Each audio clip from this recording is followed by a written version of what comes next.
This episode of This Agile Life has been brought to you by BrilliantAgile.com, providing Agile and Scrum training, consultancy, and personnel. BrilliantAgile.com. Done right, it's brilliant.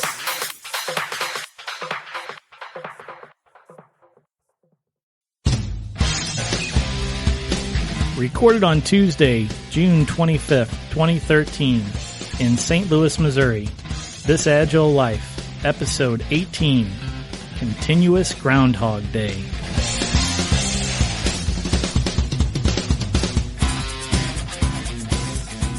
Welcome to This Agile Life, a podcast about what it's like to be agile in the real world. Hello, everyone. I'm the host of This Agile Life, John Sextro. Joining me today, my one and only co-host, Nate Mackey. Hi, John. Good to be here. Great to have you, Nate. I'm glad you could be here. Otherwise, it would be just me talking to myself all day. That would be awesome, though. I'd love to hear that. Well, you will get to hear it because here we are today. All right. And glad to be here. I'm sorry others could not make it, but I think this is a good topic today. Well, it's summertime and everybody's got a lot of busy stuff happening. It's almost July 4th, and it's just hard to get everybody's schedules lined up. You know how that goes. It's true. Yeah, we do have a good topic today. Today our topic is iterations and sprints versus continuous flow, something that is near and dear to both of our hearts. Absolutely. And if we come to a conclusion at the end of this, I will be amazed. So I thought I had it all figured out, and now I'm not so sure. So maybe we can work through a conclusion together. Oh, that's good. It's always good when there's a little question there. Oh, yeah, definitely a question. Well, first for everyone, we should probably start off by talking a little bit about each one and what it is. Of course, for those that don't know, we'll go over and give you a little bit of background. So an iteration or a sprint, that's something that is a time-boxed segment of days or weeks that an Agile team uses to orchestrate some work.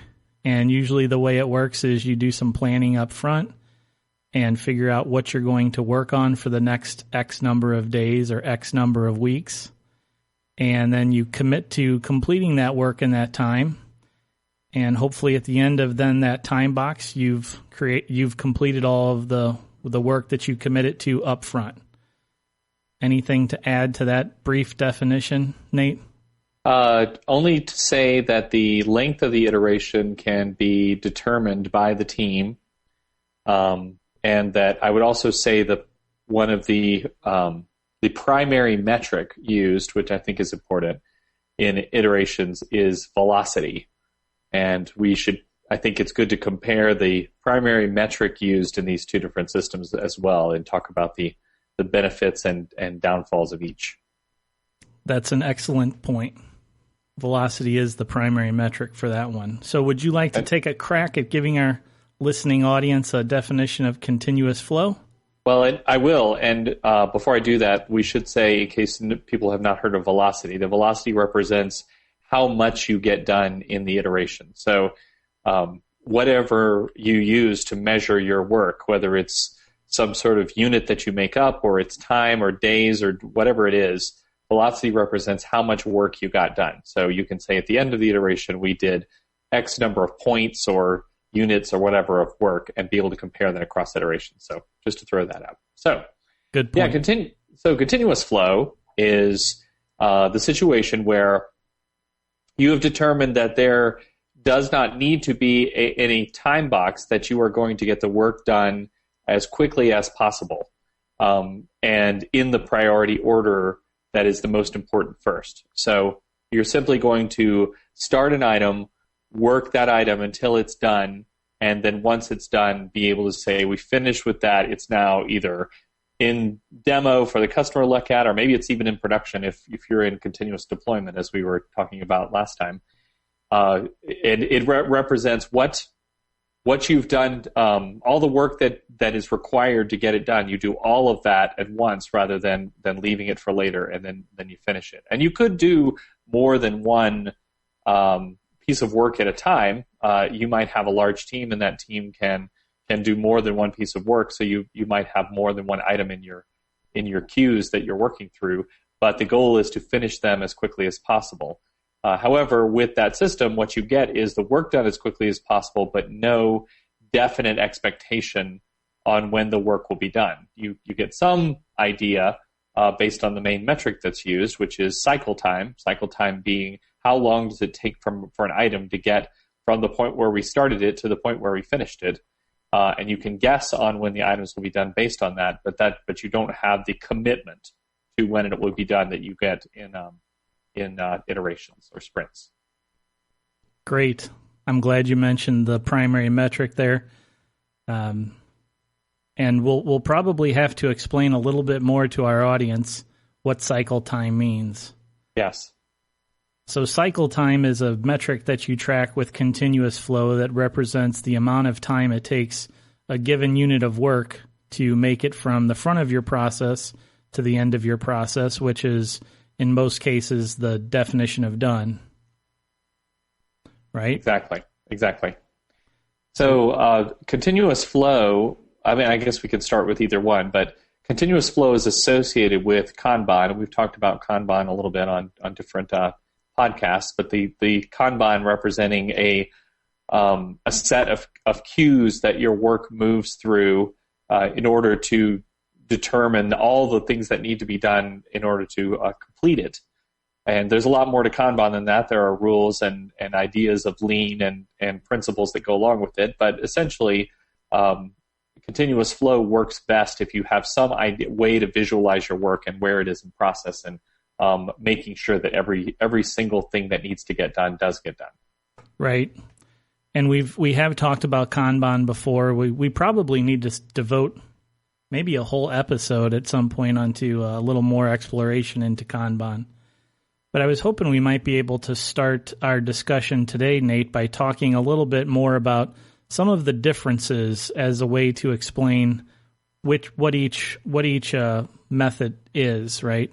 Iterations and sprints are traditionally used by Scrum or XP. You mentioned that continuous flow is traditionally used by Kanban, so there's a difference right there.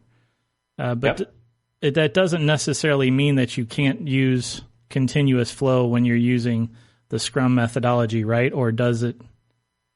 No, I don't think that it does. In fact, we've had situations where we've used continuous flow and disguised it as a sprint or an iteration. So they're not totally mutually exclusive, but I think they are in philosophy mutually exclusive, particularly on the side of the commitment.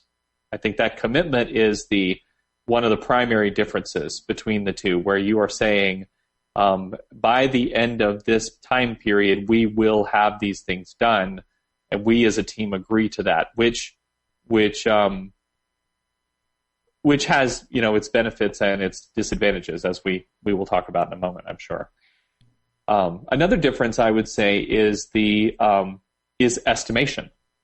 Estimation is very important to the concept of the iteration sprint idea, especially when you come down to commitment.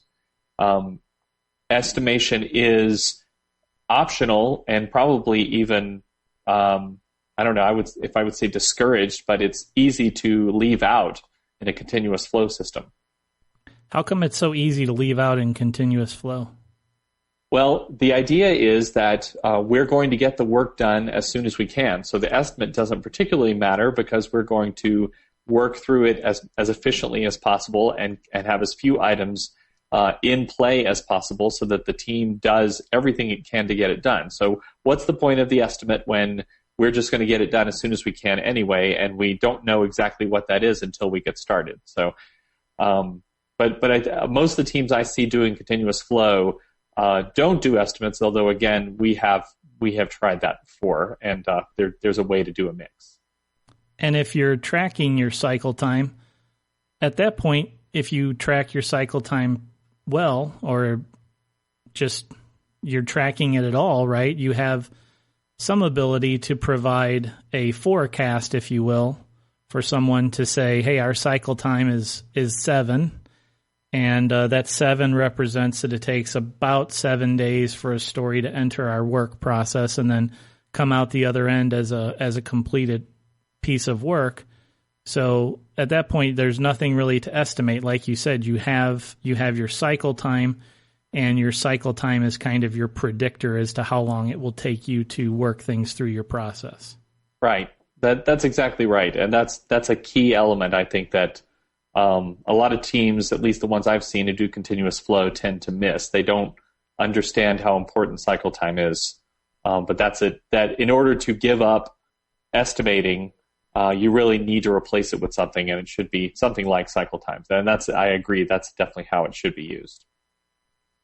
Now, there's difficulties with that. I don't know if this is the right time to talk about those. But with cycle time, one of the main difficulties is you have to make a choice when you choose to advertise cycle time to your customer and tell them about it, which is either A, we're going to make all of our units of work, stories, or whatever you call them, the same size so that we can compare apples to apples. We can say, this story took this long, therefore these 5 stories should also take that long.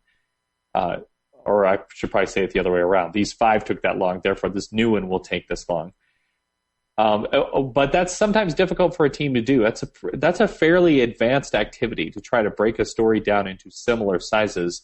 And I would argue that it's really about as difficult an activity as estimating, because you are not only determining, okay, is this too big or too small, but then you're having to make adjustments to it to make it a certain size. So I don't see a lot of teams doing that. What I see more often is the T-shirt size strategy, which is to say, we've got these stories, they are small, medium, large size stories, and we do enough estimating at the beginning to make that decision of how big they are on a T-shirt size level. And then we can track across our cycle times, how long does it take to get a small story done? How long does it take to get a medium story done? And therefore the customer knows once that determination has been made, then they have an expectation of how long it will be before that story is completed. I see that a lot more often in teams that are advertising cycle time. So that's a little bit more of a hybrid approach then, wouldn't you say? Yeah, I would agree.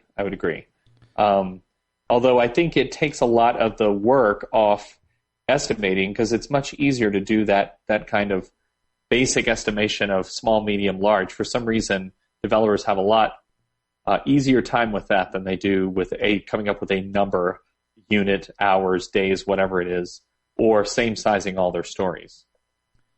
Is it really critical? Because I think we could argue, is it really critical that the stories all be sized equivalently? Won't it kind of work out in the wash of a large number of stories that over time it's an average, and it's sort of representative enough of how long it takes us to do work? Well, that's an interesting idea, and I think I would have to be convinced of that. That's an interesting assertion. It's possible. I haven't seen that work myself, and the problem that I see there is the expectation by a customer when that outlier comes along, that, this is an incredibly important story. I'm going to put it at the top of the queue because it's important. But if you had told me it was going to take 2 weeks to do, I probably would have deprioritized it a bit or de-scoped it to come up with something simpler. And if they don't know that and they end up with something that takes forever and they had an expectation it was going to take this long, then I think you might have a problem with your customer and lose some trust. So I don't know. I think that's an interesting assertion, and again, I could be convinced, but my gut feeling is that you would have to have so many stories that you had already gone through to be able to come up with a number that was good enough that what were you doing in the meantime? What kind of information were you giving your customer in the meantime? Were you giving them cycle times that varied widely, jumped up and down? And also, is that number really valuable when it's so average? If you really aren't trying to keep your stories the same size, is it really valuable to know that it takes us to get 5 days to get a story through when, 20 20% of your stories get done in a day and another 20% get done in 2 weeks. So does it really provide that much value? Right. And you bring up a good point.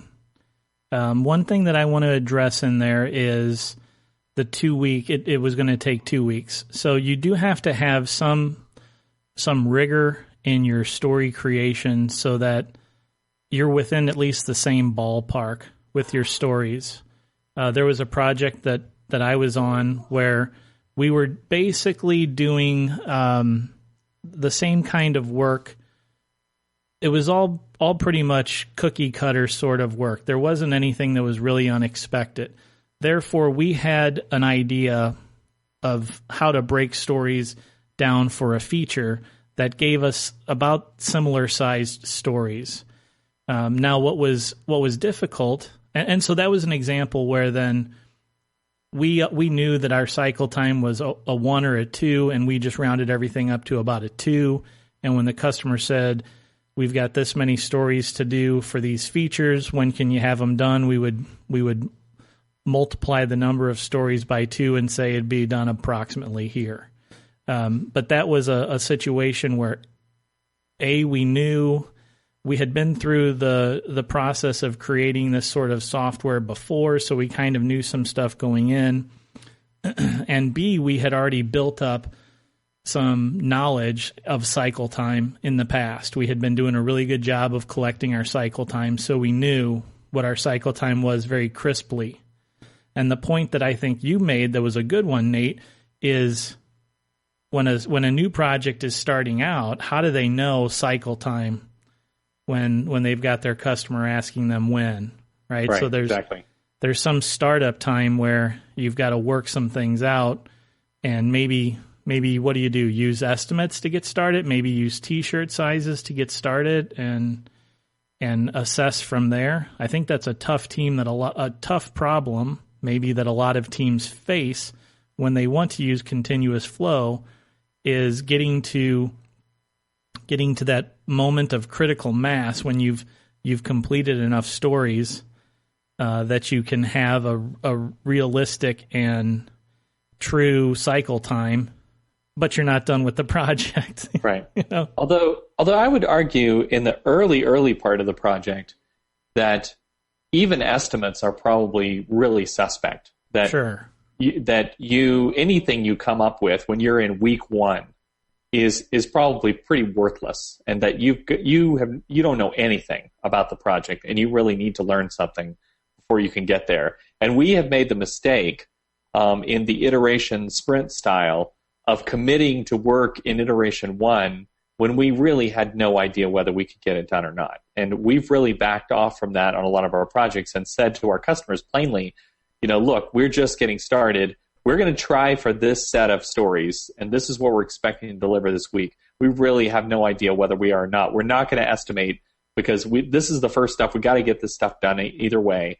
We're going to see how far we get. We're going to learn from that, and then, maybe in iteration 2, definitely iteration 3, we can come back to you with some estimates and have a better idea of how this works. So I think you just have to be straight with the customer about what you can and can't do based on the knowledge that you have, and the longer it goes, the more you learn. So I was really just, I think in the case that you just outlined, your team was reflexively keeping stories generally the same size. In other words, if you at least have a sense for this story is too big, this story is just too big, and we've got to break it down, then that's going to help you a lot. You still might kind of skew the curve a bit with small stories that took an hour or half a day. But, if you at least say, this one's huge, this one's monstrous, we got to break it down, then you're probably going to at least keep the variation from being quite so big. Yep. And that was what happened. We knew enough that we could actually break it down to get that relatively within the close proximity of equality in terms of sizing the stories. Right, exactly. So, and again, I would say that's true of both systems, that you tend to start to feel like, wait a minute, this is bigger than we can even do in this iteration. We've got to break this down. and you get a feel for what's the right size of story for us to even estimate. Right. So I'd like to talk a little bit about, asynchrony and our history and how we went through this ourselves. We started out with Agile, and we started out by the book Kent Beck, Extreme Programming, doing it the way it was outlined there. And that talked about the concept of creating iterations, having a planning meeting, estimating the stories, committing to a certain set of stories, and then delivering the next time, and then using the whole yesterday's weather concept to determine how much you should commit to next time, which if people don't know, the yesterday's weather concept is you really don't know how much you can get done except to base it on what you did most recently. So if we did 10 points of work last iteration, then we really should consider that we're going to get 10 points done next iteration, and not fool ourselves into thinking, oh, we're smarter or better or more efficient until you prove that you are. So stick with what you know you can do, and then commit to that. And that was how we did it for years. We estimated using a point system, and we used yesterday's weather, and we dealt with the consequences of not meeting our commitments. So the problems that we experienced in that were, one, the problem of not meeting your commitment and having to come to your demo meeting and explain to your customer, hey, I know we committed to this set of stories, but actually we really only got, out of the 5, we only got 2 done, or 1 done, or worse, none of them. And and then what do you do? I tell you what you tend to do. What you tend to do is rush and try to get something done so that you don't have to face that embarrassing situation with your customer. Right. So you tend to get the story just good enough to demo, and so that they feel like they got something, or you tend to chop scope out, which is one of the recommendations, and I think that's totally reasonable to say, okay, well, we didn't get story X done, we got story X minus 2 done. We cut out just a little bit of it, gave you the core of the functionality, but we're going to move all that other into another story. But really, when it comes down to it, you're still not meeting your commitment. So you're giving the customer something, and maybe you're being honest with them, but you're not meeting your commitments.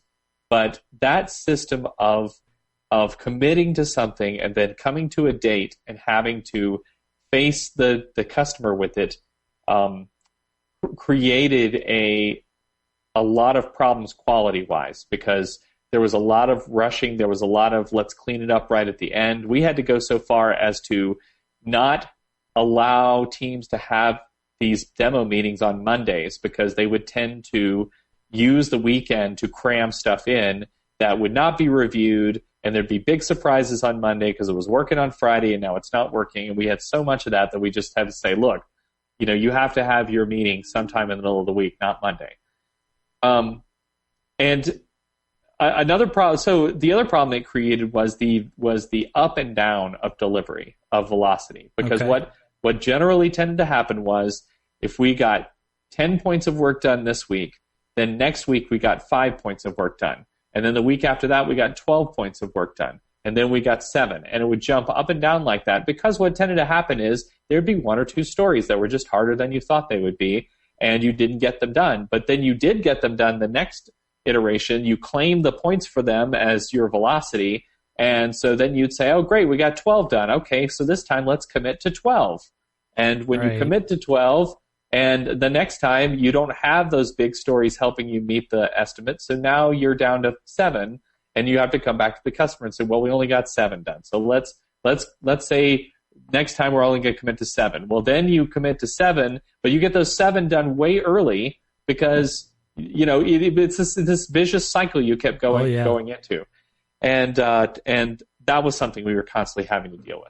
The other problem that was really more had to do with Kanban was we didn't have a sense for where a story was and whether everything got done about that story, especially with the looming demo. There was a tendency to skip QA, skip design review, skip maybe a code review, skip writing automated tests against it, whatever it was to make it move quicker, those things would get skipped, and then you wouldn't know about it until you went back to that story later and fixed a problem that had been created. So continuous flow for us fixed a lot of those problems because it forced us to get all of the requirements finished, and we didn't commit to the customer that we would get a list of stories done. We committed to them, we will get done as much as we can in this time period. Your job is to prioritize. You give us what you think is most important. We'll give you as much as we can do, and we'll tell you what's in progress. And it was okay when you got to the demo meeting that things were still in progress and hadn't finished. And that was a huge load off our shoulders to feel like, oh, great, okay, so we don't have to rush and cut corners and and get this out the door just so we can get our points. Let me ask however, it introduced a whole set of other problems. Well, let me see if I can guess. Let me ask you a few questions about those. I guess the first question is, how did that change the customer's mindset, or did the customers naturally adapt to the ambiguity with when will the software be done? Now, we all know, all of us in the Agile world know that software is going to take as much time as it takes, right? Right. But probably more. Right. Folks in the business, they want dates and deadlines. And right. How did you deal with that? Well, I think we're still dealing with it, honestly, because I think what happens is that our customers don't know that much about Agile when they start working with us. And so they trust us. We show we can deliver. They see stuff working. They like that. So when we say to them, we're doing this continuous flow thing, we'll get it done when it needs to get done, then they're fine with it up to a point. So, the fact is they probably don't care that much that these 12 points of work got done in this iteration. What they care about is that the software as a whole is going to meet the deadline that they've given their boss, or the fabled trade show, or whatever it is, that they're going to be able to reach their actual goal. And so I think everything goes along fine until it looks like you're not going to meet your actual goal. And then you start to get the questions about, well, why didn't you guys get more done this week? And, I thought you said this was easy. Why are you still working on it? And, and that's when those things start to come in. So I think that's part of the problem for us, is that we set up the system and everything seems to be hunky-dory until it's not. And then now we're getting questioned and we're wondering, well, wow, we didn't really have a way to predict when all of this work was going to get done and stay on top of it for the customer. And we thought everybody was happy, but it turns out they're not, and we're stuck. So that's the situation I keep seeing repeated over and over, is that the teams use continuous flow as a way to get out of long-term planning, as a way to not worry about when the whole thing is going to get done. And that creates big problems if you have any bumps in the delivery process. So do you think that I'm sure you've already thought through this some and you have some ideas about maybe what you want to change. Do you think the teams need to do more road mapping? Do they need to do more exploratory thinking about what's coming in the next 30 to 60 days? Well, what are you thinking there? Well, I mean, you and I have been through this, right? I mean, we worked with a customer who's having this very problem, and of course, and we don't. I don't know that there's a silver bullet. I think there's a recommended way to proceed that I've seen some success with, and I've seen it repeated here. And that would be to do just enough forward thinking and forward planning so that you have some concept of when this whole thing is going to get done. It doesn't do a whole lot of good to do really intensive, extensive estimating of every single thing you're going to do in order to figure out when your end date is. It gives you a false sense of confidence, and it gives you the idea that everything's going to be, that if we don't hit this exact roadmap, that things have fallen apart. But if you at least give some thought to, here's the big features that we have coming down the road, and we assign, t-shirt sizes, or weeks of effort or however you want to do it to it, just enough so that you get some idea of what it's like, then you can at least do enough tracking to know where you stand. And I think that's absolutely critical that teams do that. Now, that said, every once in a while you run into the project where the customer really doesn't totally know what they want, and they have an idea of how they want the project to go, but they're really just exploring what's this thing going to look like. And in that case, continuous flow is awesome. You just do what they want to do, and they see it, and you only do as much as they've told you to do, and they can change their priorities really quickly. And that's something we didn't even talk about, and we should address. But they can change on a dime, and they can switch around, and they can see it build as they go, and that's great. And maybe you don't need to do long-term planning because they're just trying to figure out what this is until they're happy with it. But that's not what happens in most cases, and teams really need to commit themselves to saying, we've got to at least come up with a general idea of when we're going to get this thing done. We can't just let it all float in the air and live on hope. I hear hope is not a strategy all the time, and you fall into that trap of thinking, well, we're making the software as fast as we can. Planning's not going to speed it up, so why are you complaining? We're just going to get your software done as fast as we can. But if you take away the ability for the customer to have an idea of where you're going in the long term, you take away their ability to prioritize in order to optimize their product. Because if they don't know that lurking out there is a 6-month delay, then they can't today say, you know what, this feature is not quite as important as I thought it was. If we're going to be 6 months late, let's stop working on this feature and work on something that we really need. Yeah, so it's not so much that, like you said, planning is not going to make the software go faster. What I wonder with continuous flow is if it's just not enough by itself. When you do iterations or sprints, let's say, there's some other stuff, generally speaking, that comes along with that, such as the rest of the Scrum methodology, right? Sure. If you're doing continuous flow, the question is, what else are you doing? Are you doing release planning? Are you talking about your release horizons? Are you talking about when you're going to enable certain functionality for your customers or your clients? Or when you're going to, if you're not doing continuous deployment, when you're going to push something into production?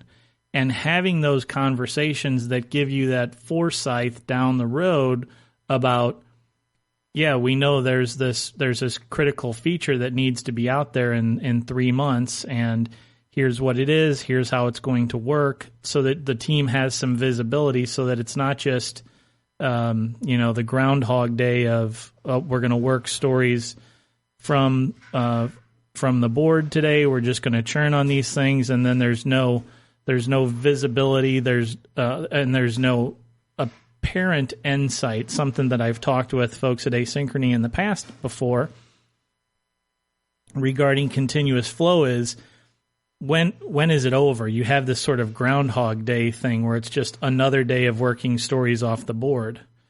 When you're doing iterations, there's always a start and an end and a chance to celebrate, if you will, when you hit that end and you get your stuff done. You're like, woo, this is great. We finished an iteration. We did 95% of what we suspected and promised that we would do, right? And there's a chance to celebrate and a demo, and you have to kind of artificially create those things, or maybe not artificially create them with continuous flow, but you just have to make sure that you plan those things, that you have regular demos, that you're doing some release planning.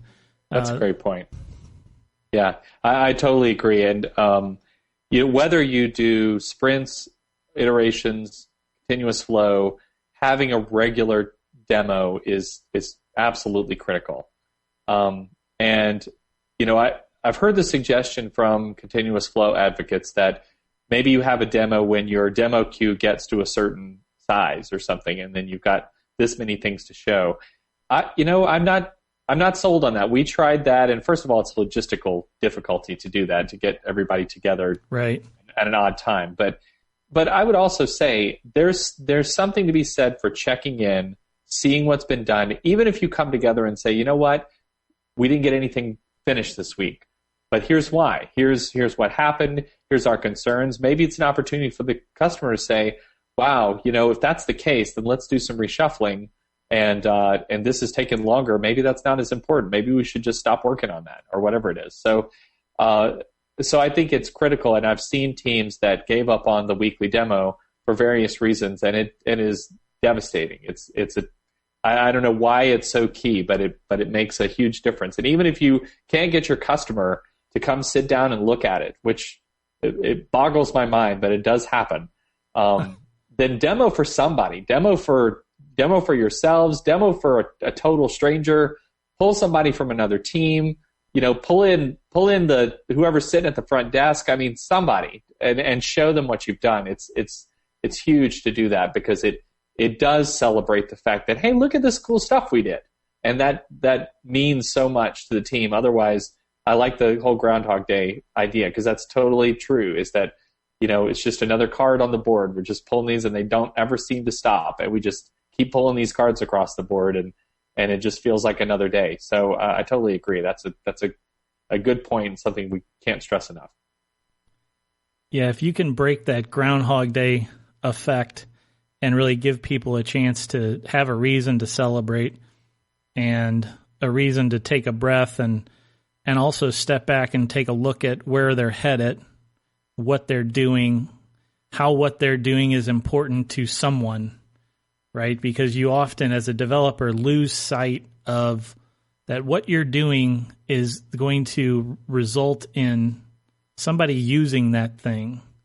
And to have the ability to kind of step back and evaluate a person actually using it and looking at how someone sits and interacts with your software, especially in a demo or in a user acceptance sort of scenario, is speaks volumes about what you're doing and about how you're progressing and the health of the project.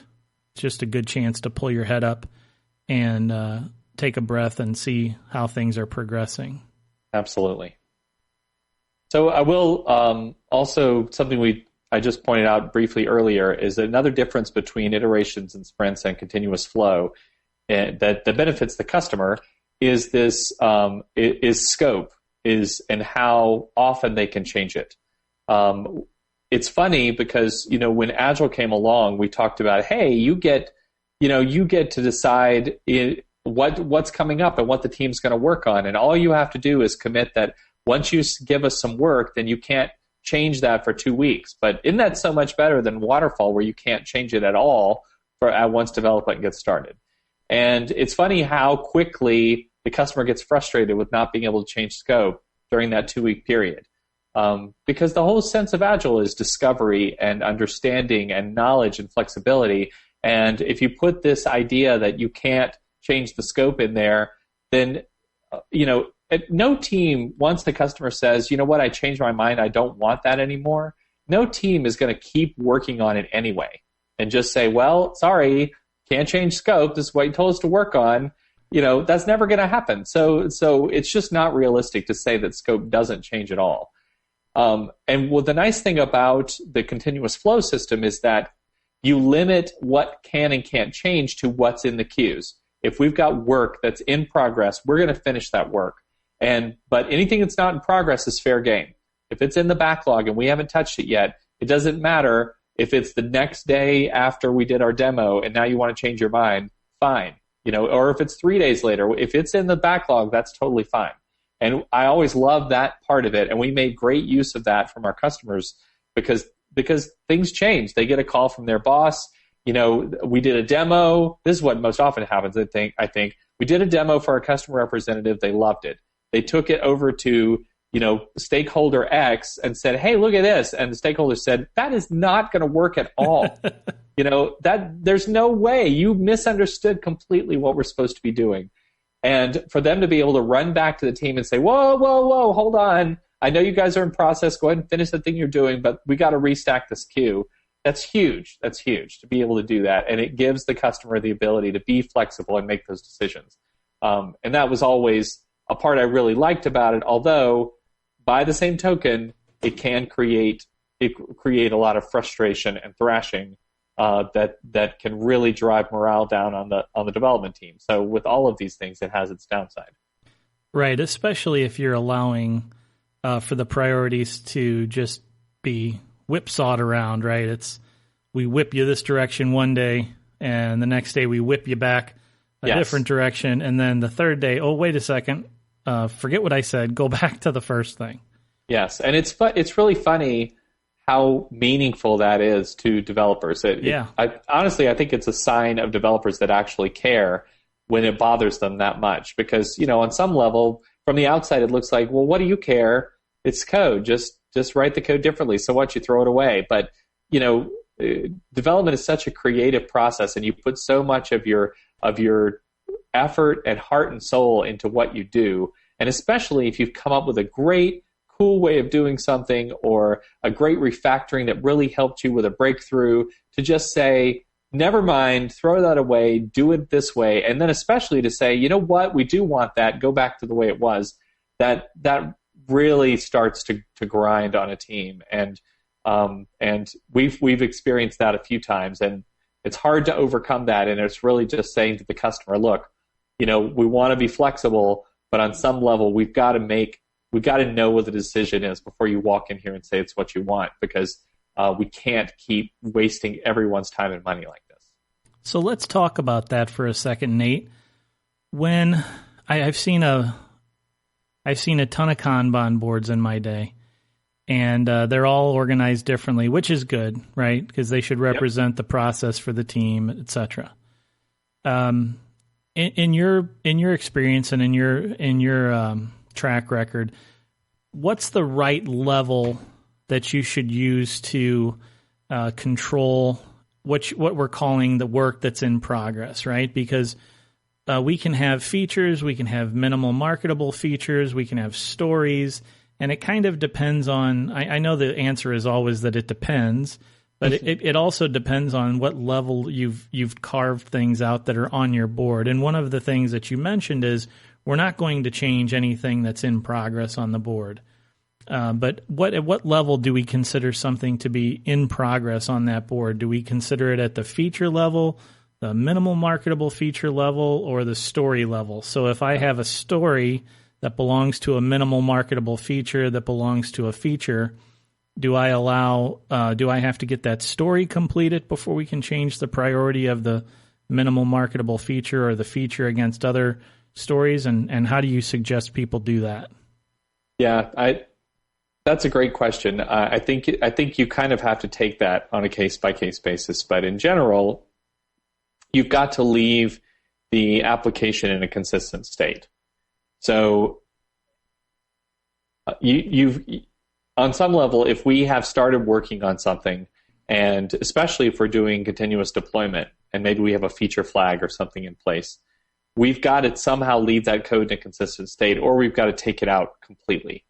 So, I think the easy answer is we'll do it at whatever level the developers have something in process that they can easily roll back or throw away. But probably the more intelligent way to look at it is, let's make sure we're adding something that's complete to the system before we switch over and start doing something else. Because I think what's more often the case, even though we do have cases where they say, you're working on that, stop working on that, you're right in the middle of it. Because again, I think you're going to just stop working on it. If it happens, you're going to stop working on it. You're going to use your code repository and pull everything out, and you're fine. The more challenging situation is, no, we need that. That's important. Put it to the side, but this thing is more important. We need to do it first. And that's where you really run into some challenging situations, because do you really want to put something to the side and come back to it later if it's in an unfinished state? Because the world could change around it before you get to it, and then what's the point? Yeah, so that's a good point. I think you really have to weigh are you willing to throw this away completely, this work that we've done, when we come back to it? Because if we don't know when we're coming back to it, we've got to at least accept that we may have to just throw it all away. If we get it in and get it done, then it's going to be a lot easier to work around later. Or again, you can put a feature flag in place if you don't want it to show up. whatever you need to do, but at least the code can work around, the test can work around it, and we don't have this unfinished leftover hangy bit just out there that we have to deal with later on and figure out how to smash together, because again, the world has changed around it. So I think you just have to have that conversation with the customer and help them make that decision. Ideally, I would want to say, hey, finish the feature, get it completely done, keep your system in a consistent state. But real life is sometimes you can't do that. You've been told, no, stop what you're doing, I command you, and that's what you have to do. And so you just have to make sure the customer understands where you stand. You made a number of good points there, and I just want to highlight those. So it's easy if the customer says, stop, throw it away, not important anymore. That's right. That's the easy scenario. And the tougher one is, like you said, they want it, they need it, they want it in the current state, right? Yep. And maybe that's easy too, because you already know it's in somewhat of a workable state. If I got to be the king for a day, I would say that it should always be kind of at the minimal marketable feature level, and those should be generally thin enough vertical slices of functionality that we could get them done in a couple of days to a week-ish sort of thing. Sure. And we could put something like that on a shelf once we've got it to done, and then move on to the what the customer is now demanding as the next priority.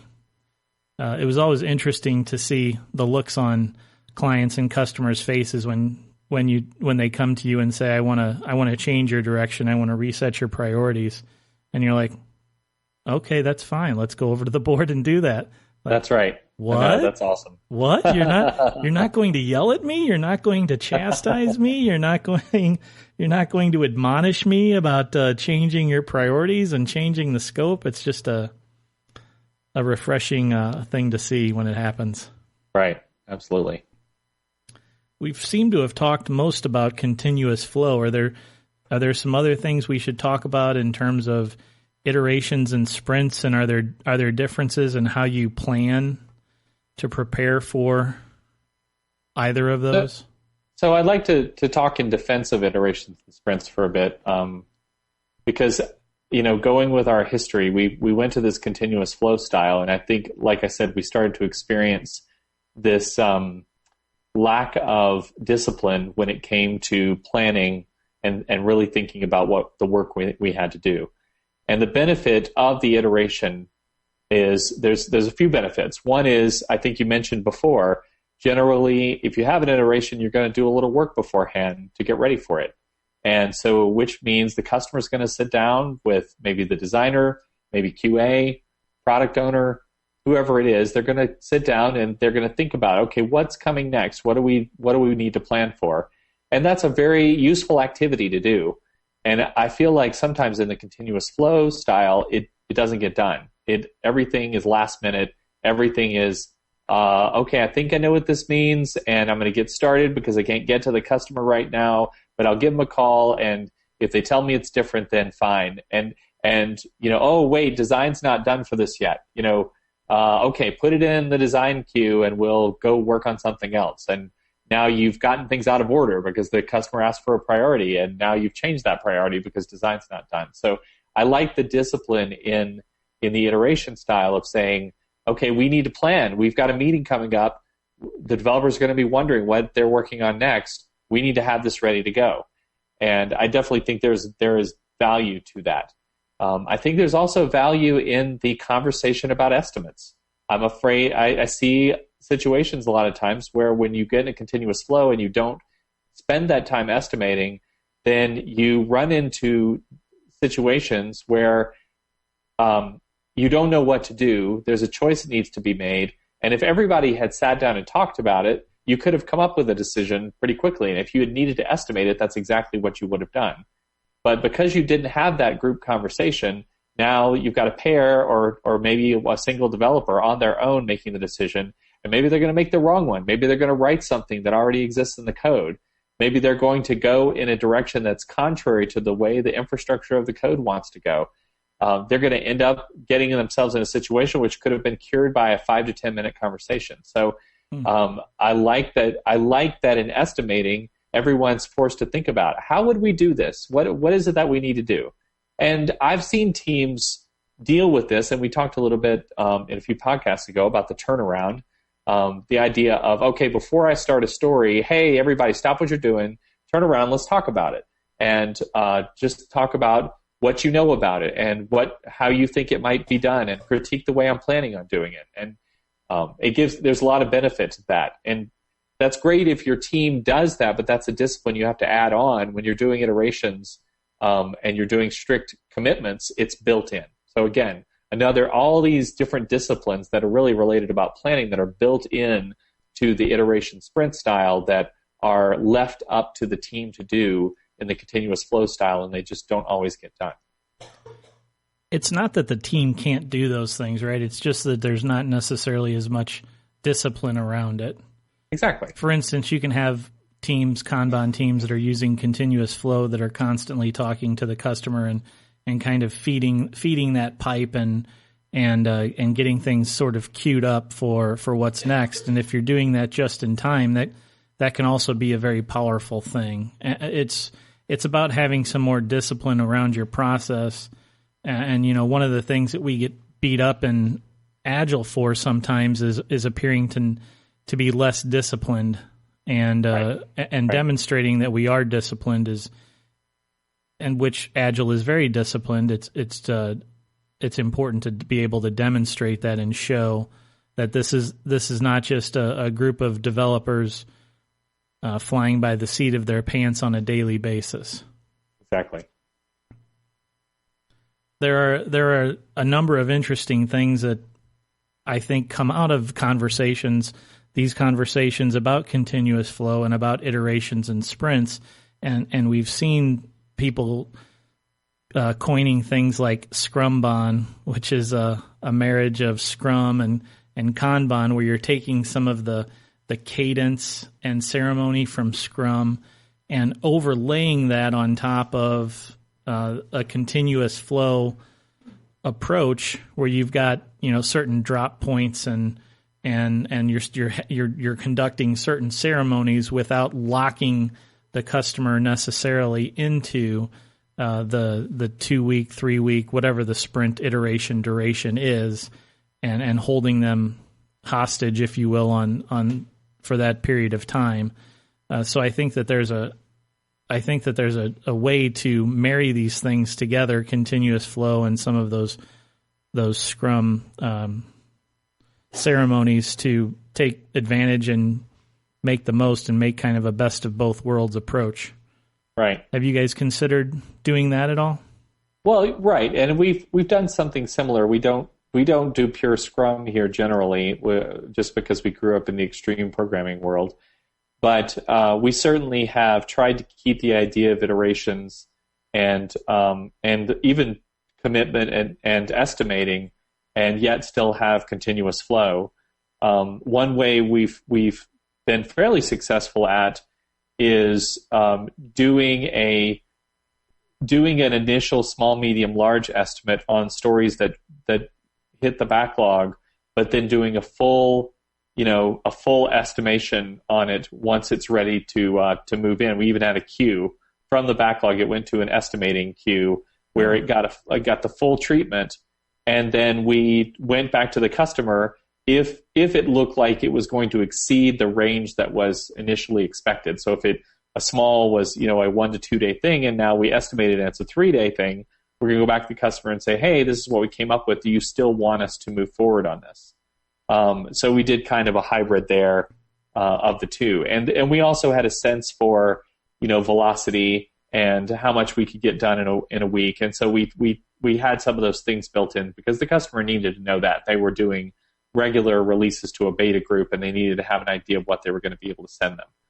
Right. So I definitely think there's a way that you can make those things work. It doesn't have to be all or nothing, and there's definitely value in those planning practices that come along with Scrum or extreme programming or whatever it is that you're doing that don't have to be just completely thrown away if you're going to do a more continuous flow style.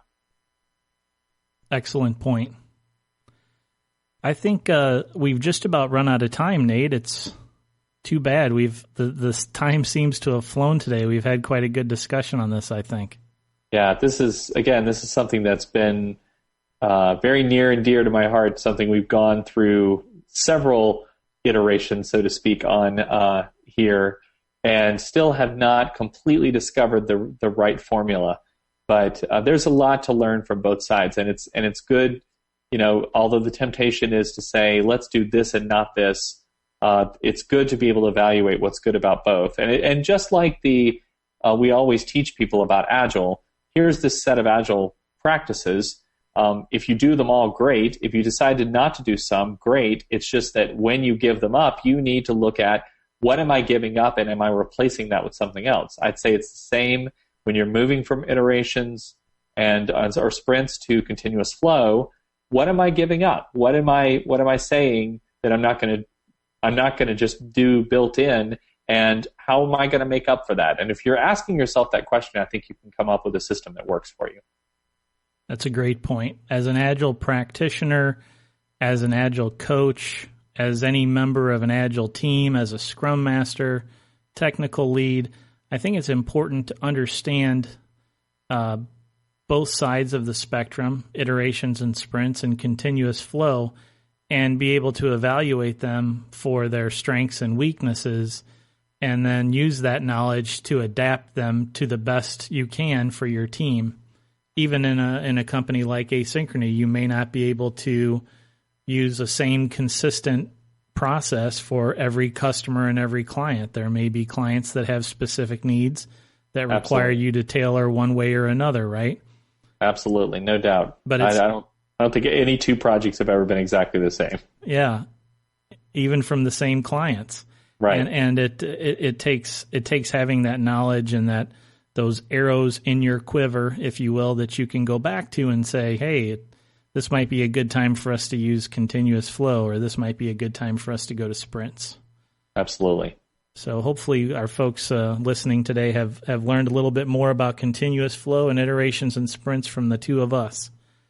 And we are just about out of time, Nate, so let's go ahead and do our picks. Did you come up with a pick for yourself today, or are you pickless? Would it be really lame to pick my own blog post that I wrote? Heck no. It's all about self-promotion. You know that. I did write a post recently that I was fairly pleased with. So I think I talked before on this podcast about how I had all these I'd rather be coding ideas, like all these things that teams don't do because they'd rather be coding. And the first one I wrote was about what was it about? It was about metrics. It was about metrics. Sorry. And keeping metrics, because that's one thing that gets lost. And this last one was about documentation. Agile teams are famous for not documenting. They don't do planning documents. They don't do requirements documents. They just kind of fly by the seat of their pants. And although I don't think that's totally fair, because there's a lot of documentation built into the Agile process, I do think that Agile teams don't document enough, and that there are some very simple ways they could keep track of things that will make them a happier team later. So I wrote a little bit about that, and I would love to get some people to take a look at it at blog.asynchrony.com. And it's entitled "I'd Rather Be Coding, Writing Stuff Down." And take a look at it, see what you think. Feel free to leave a comment. I'd love to hear what people have to say. Yeah, you get a lot of people in the Agile naysayers out there that immediately jump to, Agile, there's no documentation, there's no design, there's no architecture, right? And that's, of course, false. What we say is that we just value working code over documentation. Exactly. Not that there's not value. Well, not that there's anything wrong with documentation, Nate. That's exactly right. Well, and that's the problem, is that sometimes the Agile practitioners look at the Agile manifesto and say, always do this, never do this. And that's not right either. And that's not what was meant by the manifesto. And that's why it's so brilliant in its wording, is that you say this is more important, but we also are going to value this other thing. Just when given the choice, we're going to value this other one more. So, yep. That's a good pick. I look forward to reading that, because I haven't read that myself yet. Oh, cool. My pick is something that I purchased recently, and it has nothing to do with Agile other than the agility of me carrying a whole whiteboard around in my pocket. It's called the Noteboard, and it's a cool little fold-up whiteboard that really is basically a bunch of like index cards that are all laminated together and folded up. Do you have it? Can I see it? It's at work. Oh, too bad. Yeah. You can go to that link and check out what they look like, but it's like a maybe 10 panels tall by, I don't know, about 10 or 12 panels. That's probably too big wide, and it's laminated, comes with a marker and a little eraser and a little carry bag that you can carry it around in. So it's that's brilliant. It's interesting. We had one of our teams gave each workstation a little whiteboard and some markers, just because it was great to be able to illustrate, hey, here's this idea I have. Let me draw a little diagram for you and show you what I'm thinking, rather than grabbing a piece of scratch paper or something. And I see them using it all the time. I think that's brilliant. So that's great, just to have that with you and be able to jump on it and write something down anytime you think of it or whatever. It's great for you're at the coffee shop or you're on the airplane, and kind of like a hipster PDA sort of thing, but also works really well for when you want to whip it out into full mode and draw up a little diagram or a user interface or something with your customer or client. So check that one out. I don't get anything for the anything back from the company. Yeah, I know. Where are our sponsors for these picks, man? That's what we're missing here. We got to find some way to make money. With our vast audience. Right, exactly. Nate, it's been wonderful speaking with you today about the topic of continuous flow versus sprints and iterations. Thanks so much for joining. Absolutely, and I think it's somewhat ironic that on our first totally remote This Agile Life podcast that we have our smallest group. Right, just two of us. It seems like it would be more likely that we would bring more people in, but yet it didn't work out that way. But I think this worked really well, although it's lovely to see you in person. This works well too, and I look forward to doing this more. Great. Why don't you tell everyone where they can find out more about Nate Mackey on the web and stuff? Sure. I'm on Twitter at Nate Mackey, NateMckie, and that's my Twitter handle. And then also I post occasionally, as we said, at blog.asynchrony.com, so you can look me up there. That's awesome. And I'm John Sextro. You folks can find out more about me by following me on Twitter at JCSextro. I also sometimes blog, although not as much as I used to, on my website at johnsextro.com. And that's it, everyone. Thanks for listening. Be sure to check out our website where we post the show notes and other information about the podcast at thisagilelife.com. Thanks, and keep living this agile life.